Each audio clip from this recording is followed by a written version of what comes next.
চট্টগ্রাম আঞ্চলিক মুরগি খামারের ডিম, মুরগির বাচ্চা ও মুরগির চাহিদা ব্যাপক। কিন্তু প্রতিষ্ঠার ৬৮ বছরেও যুগের সাথে তাল মিলিয়ে আধুনিকতার ছোঁয়া না লাগায় চাহিদা অনুযায়ী উৎপাদন হচ্ছে না। অথচ সারা দেশে ছড়িয়ে পড়া দেশি সোনালী জাতের মুরগি উদ্ভাবন হয়েছে এখানে। তাই এই খামার আধুনিকায়ন করে নাগরিকদের প্রোটিনের চাহিদা মেটানোর তাগিদ সংশ্লিষ্টদের। চট্টগ্রাম থেকে নাসির উদ্দিনের রিপোর্ট, ক্যামেরায় ছিলেন সাইফুল ইসলাম।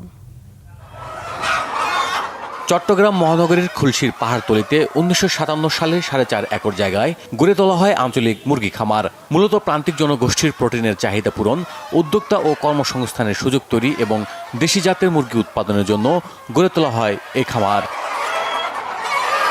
সরকারি এই খামার নাগরিকদের সেবা দিয়ে এসেছে কয়েক যুগ। সারা দেশে ছড়িয়ে পড়া দেশি সোনালী জাতের মুরগি উদ্ভাবন হয়েছে এখানে।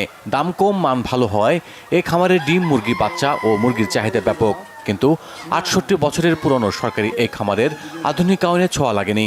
ফলে চাহিদা মতো বাড়তি উৎপাদন দূরে থাক, প্রয়োজন মতো উৎপাদনও করতে পারছে না পূর্ণ মাত্রায়।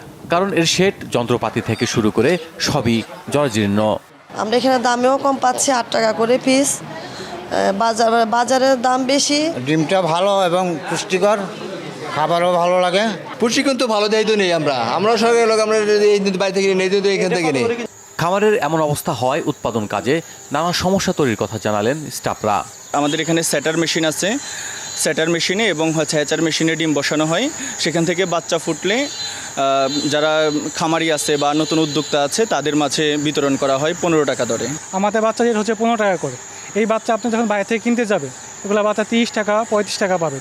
এদিকে খামারের এসব সীমাবদ্ধতার কথা স্বীকার করেও নানা সংস্কারের মধ্য দিয়ে উৎপাদন সচল রেখে সর্বোচ্চ সেবা প্রদানের কথা জানালেন দায়িত্বশীল কর্মকর্তারা। আমাদের এখান থেকে মনে করেন যে একবারে ছোট পর্যায়ের খামারি যারা নিতান্তই অসহায়, দরিদ্র, যারা কখনোই ওই বড় খামারিদের সাথে পাল্লা দিয়ে কখনো নিজেদের আত্মকর্মসংস্থান সৃষ্টির সুযোগ পাবে না, তাদেরকে টার্গেট করেই আমরা এই খামারটি পরিচালনা করি। আমরা 10 থেকে 12 হাজারের বেশি ডিম ফোটাতে পারছি না।